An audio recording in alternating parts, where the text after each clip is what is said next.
Hello, my name is Daryl Elliott. I work with the service department at BoCycle, and I'm going to talk to you about how to shift gears on your bicycle. There's a few very basic things that you should make note of when you're shifting on your bike.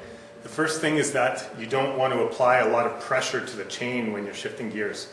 Anytime you shift gears, you should relax your pedaling, continue to pedal, shift the bike, wait till it completely engages in the gear, and then apply pressure again. That's the one major thing to keep in mind. The other thing is most bicycles nowadays are 3 chain rings on the front, 9 cassettes, cogs on the back, so 27 gears. But really, out of those 27 gears, there's only about 14 gear combinations you should use. There is an overlap. The reason there is 27 gears is so that you can gain the extremely low gears as well as the high gears.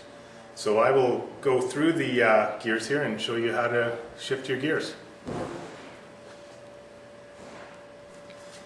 Okay, so when you're riding your bicycle, we're just going to pretend that we're riding up a hill. It's going to flatten out, and then we're going to go down the other side of the hill. So this is the order that you should go through your gears. So starting out climbing a steep hill, you should be in the small chainring on the front and the large cog on the back. As it becomes easier, or you're cresting the hill, you'll shift down a gear to make it a little bit harder to pedal. You'll gain a little speed. Again, gaining a little more speed.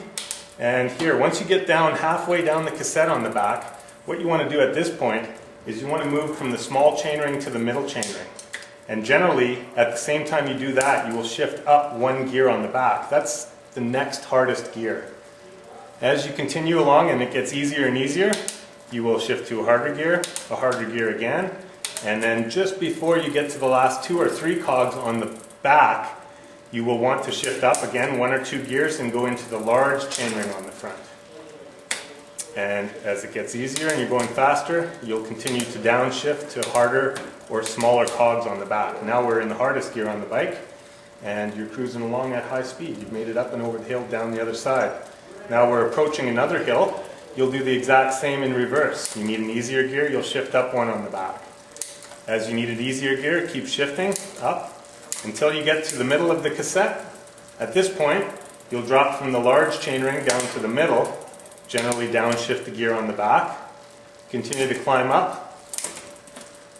Once you get close to the top end of the cassette, you'll shift down and go into the small chainring on the front, and then climb to the last or easiest gear. Now you're in climbing mode again. That's the best way to go through your gears on your bike.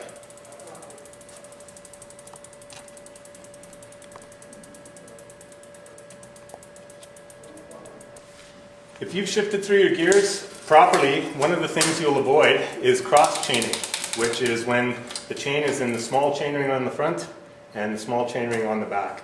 The bicycle will work, but it does not work well in this configuration. The other configuration that is not good is when you're in the large chainring on the front and the large cog on the back. Again, this will work, but it places a lot of stress on the chain, and it doesn't feel very good when you pedal in that gear. So going through the gears in the order that we've suggested will eliminate cross-chaining and will allow you to be in the correct gear for the terrain that you're riding.